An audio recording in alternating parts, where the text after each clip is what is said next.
Hello everyone, welcome to this video. आज की video में जानने वाले हैं इमरजेंसी इन इंडिया। अगर आप किसी भी कॉम्पिटिटिव एग्जाम की प्रिपरेशन कर रहे हो तो इस टॉपिक से बार बार क्वेश्चंस एग्जाम में पूछे जाते हैं। So let's get started. सबसे पहले तो हम ये जानने की कोशिश करते हैं that what is emergency. Emergency एक ऐसी सिचुएशन होती है जहां कॉन्स्टिट्यूशन गवर्नमेंट को एक्स्ट्रा पावर्स देता है देश को कंट्रोल करने के लिए। इंडिया में इमरजेंसी प्रोविजन कॉन्स्टिट्यूशन के पार्ट 18 और आर्टिकल 352 से लेकर 360 में दिए गए हैं। चलिए अब जानते हैं टाइप्स ऑफ इमरजेंसी के बारे में। इंडिया में 3 टाइप्स की इमरजेंसी होती है। First one is national emergency, जिसके बारे में आर्टिकल 352 में बताया गया है। ये तब लगती है जब वॉर लाइक सिचुएशन हो, एक्सटर्नल एग्रेशन हो या फिर आर्म रिबेलियन हो। Second one is state emergency या प्रेसिडेंट्स रूल। इसके बारे में आर्टिकल 356 में बताया गया है। ये तब लगती है जब स्टेट गवर्नमेंट प्रॉपरली फंक्शन नहीं कर पाती।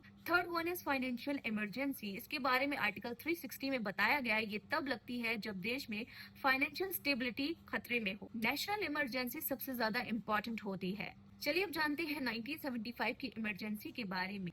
इंडिया की सबसे फेमस इमरजेंसी डिक्लेयर हुई थी 25 जून 1975 को।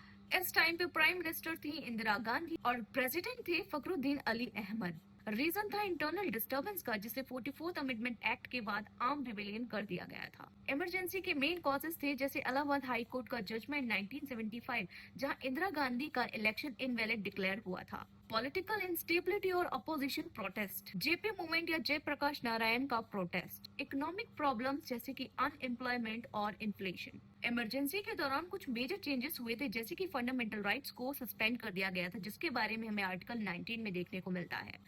प्रेस सेंसरशिप का लगना, अपोजिशन लीडर्स को अरेस्ट किया गया था अंडर MISA एक्ट। गवर्नमेंट ने 42nd अमेंडमेंट एक्ट 1976 को पास किया, जिसे मिनी कॉन्स्टिट्यूशन भी कहते हैं। इस अमेंडमेंट एक्ट ने पार्लियामेंट की पावर को बढ़ाया था और जुडिशरी की पावर को कम कर दिया था। इमरजेंसी एंड हुई 21 मार्च 1977 को, जिसके बाद इलेक्शन हुए, जनता पार्टी पावर में आई और इंदिरा गांधी की पार्टी हार गई थी। Now let's see some of quick revision points और important exam points. Emergency start हुई थी 25 जून 1975 को, एंड हुई थी 21 मार्च 1977 को। आर्टिकल 352, उस टाइम पे प्रेसिडेंट थे फखरुद्दीन अली अहमद। अमेंडमेंट हुआ था 42nd अमेंडमेंट एक्ट, एंड हुआ था जनता पार्टी गवर्नमेंट। तो ये था इमरजेंसी इन इंडिया के बारे में। आज के वीडियो में इतना ही। अगर आपको वीडियो अच्छा लगा so don't forget to like, share and subscribe. Until then bye bye, see you in the next video and thanks for watching.